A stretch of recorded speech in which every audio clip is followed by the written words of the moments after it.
Vuani nga tensioni i lartë i gjakut, ky ushqim nuk duhet të mungojë në tavolinën tuaj. Kosti ul rrezikun e zhvillimit të atakut në zemër me 30% tek njerëzit me tension të lartë të gjakut, sugjeron një studim i ri.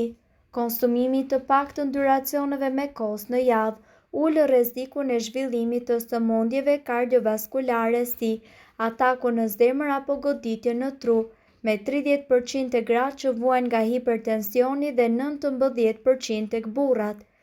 Shkencëtarët besojnë se një kombinim i fermentimit natyral të kosit dhe përmbajtjes në kalcium sjell përfitime tek njerëzit që janë më pak të rrezikuar nga sëmundjet e zemrës.